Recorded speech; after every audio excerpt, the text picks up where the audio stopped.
Legal News Update, February 17, 2026. Disclaimer: nothing herein is legal, medical, financial, or official advice. News is news and not legal, financial, or medical advice. Do not treat the following anecdotal stories as advice. Supreme Court adopts new technology for conflict checks. In a move aimed at bolstering judicial ethics and transparency, the U.S. Supreme Court announced today the adoption of new software designed to assist justices in identifying potential conflicts of interest in cases before them. This development builds on the court's first formal ethics code, implemented in 2023, which mandates that justices recuse themselves from cases where their impartiality might reasonably be questioned.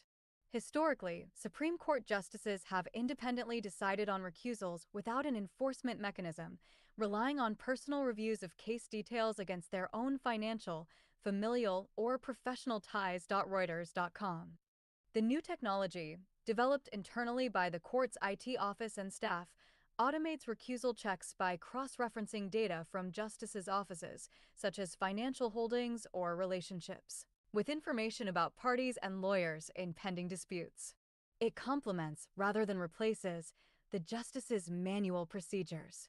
To facilitate this system, the court is introducing enhanced filing requirements effective March 16, 2026, including more comprehensive lists of involved parties and, where applicable, stock ticker symbols for corporate entities. This step aligns with the 2023 Ethics Code's pledge to adopt best practices in judicial ethics, as similar conflict-checking software has been standard in lower federal courts for years. The initiative responds to ongoing public and advocacy group scrutiny over perceived ethical lapses, such as undisclosed gifts or financial interests that could influence rulings. Gabe Roth, executive director of the advocacy group Fix the Court, called the change somewhat positive, but reiterated concerns about justices holding individual stocks during their tenure, arguing it inherently invites conflicts. Reuters.com. Implications for judicial ethics are significant. The software could reduce inadvertent oversights, enhance public trust in the court's impartiality, and set a precedent for technological integration in high-level judicial processes. Critics, however, note that without mandatory enforcement or divestment requirements, the tool's effectiveness depends on justices' voluntary compliance. This comes amid broader debates on Supreme Court reforms, including term limits and expanded ethics oversight. Major Clean Air Act enforcement: $100 million penalty for Michigan Coke facility.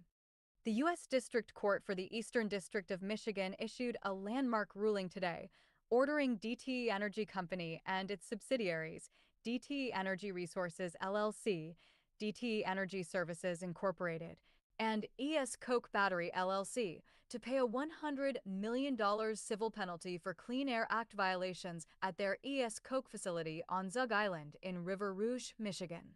The facility, located in an area already failing federal sulfur dioxide (SO2) standards, was found liable for increased emissions following a 2014 state air permit modification. Justice.gov.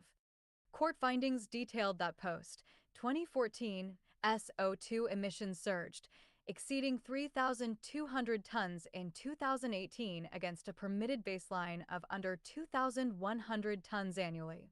These excesses were attributed to operational changes without proper federal review, contributing to severe health risks including asthma attacks, heart attacks, strokes, elevated blood pressure, cancer, Alzheimer's disease, and premature deaths in surrounding communities. The penalty reflects an estimated $70 million in cost savings from noncompliance, coupled with the company's financial capacity to pay. Beyond the fine, the court mandated that the defendants apply for new source review permits from the Michigan Department of Environment, Great Lakes, and Energy (EGLE) within 250 days. These permits must incorporate the lowest achievable emissions rate and best available control technology, such as mature desulfurization methods widely used in the coking industry. This could lead to significant upgrades, potentially reducing SO2 emissions by up to 90%. Principal Deputy Assistant Attorney General Adam Gustafson emphasized the ruling's role in enforcing environmental laws. This decision demonstrates that the Department of Justice will seek relief against companies that fail to comply with the nation's environmental laws. This ensures a level playing field for all businesses and advances the administration's initiative to make America healthy again. The case, investigated by the EPA and handled by DOJ's Environmental Enforcement Section, underscores a push for stricter industrial accountability amid climate and public health concerns. Justice.gov. Key developments in ERISA litigation. Focus on employee benefits. Gibson Dunn's latest quarterly ERISA litigation update highlights evolving trends in employee benefits law, with courts increasingly dismissing expansive fiduciary breach claims. From Q4 2025 to Q1 2026, notable activity includes challenges to 401k forfeiture uses, voluntary benefits programs, and tobacco surcharges in wellness plans. Gibsondunn.com. In forfeiture litigation, plaintiffs allege that applying forfeited 401k funds to offset employer contributions breaches ERISA duties of loyalty and prudence. However, courts like those in Middleton v. Amentum Parent Holdings, LLC, D. Kansas, August 5, 2025, and Curtis v.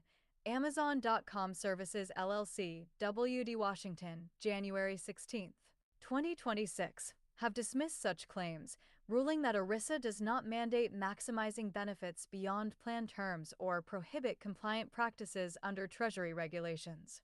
Appeals are pending in several cases. Emerging suits target voluntary welfare benefits, e.g., accident or cancer insurance, as ERISA governed, claiming fiduciaries failed to monitor insurers and brokers prudently. These early-stage actions, against employers like LabCorp, focus on compensation structures and benefit value, alleging breaches of prudence, loyalty, and prohibited transactions. Tobacco surcharge challenges assert violations in wellness programs, but recent dismissals in Williams v. Bally's Management Group LLC, DRI, November 4, 2025, and Plesha v. Ascension Health Alliance, EDMO, February 3, 2026, affirm that retroactive reimbursements aren't required and adequate notices suffice, with employers acting as settlers rather than fiduciaries. Appellate highlights include the Supreme Court's ruling in Cunningham v. Cornell University, shifting the burden for prohibited transaction exemptions to defendants and granting certiorari in Anderson v. Intel Corporation to address meaningful benchmark requirements for underperformance claims. Regulatory moves, like DOL's proposed rulemaking on alternative assets in 401k(s) and legislative efforts such as H.R. 6084, signal efforts to curb litigation risks while preserving fiduciary flexibility. Gibsondunn.com. U.S.-Taiwan trade deal garners widespread praise. The signing of the U.S.-Taiwan Agreement on Reciprocal Trade today has been hailed by American farmers, ranchers, and industry leaders for slashing tariffs and barriers, boosting exports. The pact eliminates 99% of tariffs on U.S. goods and reduces non-tariff barriers, covering agricultural products like dairy, beef, pork, chicken, eggs, and wheat. USTR.gov. Key benefits include duty-free beef access, tariff cuts for dairy, science-based regionalization for poultry amid HPI concerns, and protections for common food names. It promises long-term market certainty, enhanced competitiveness, and increased Taiwanese investments in U.S. goods. Industry reactions were enthusiastic. Greg Dowd of the National Milk Producers Federation noted strengthened dairy farms. Krista Harden of the U.S. Dairy Export Council praised barrier reductions. And Greg Tyler of the USA Poultry and Egg Export Council called it a big win.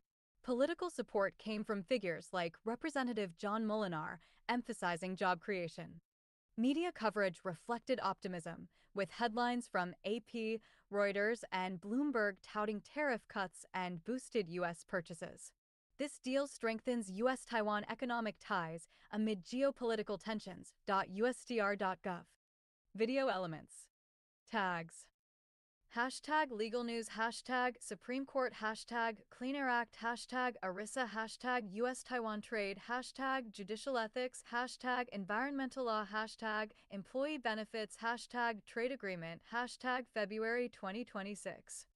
Description: join us for an in-depth look at today's top legal developments, including the Supreme Court's new conflict-checking tech, a massive Clean Air Act penalty in Michigan, key ERISA litigation trends, and praise for the U.S.-Taiwan trade deal. Stay informed on how these stories impact ethics, environment, benefits, and international trade. Remember, this is for informational purposes only, not advice. Basic thumbnail: a classic image of the U.S. Supreme Court building under a clear blue sky, symbolizing justice and authority, with subtle text overlay reading Legal News Update, February 17, 2026, in bold white font. Mobile.reuters.com. U.S. Supreme Court adopts new technology to help identify conflicts of interest. Reuters. A classic image of the U.S. Supreme Court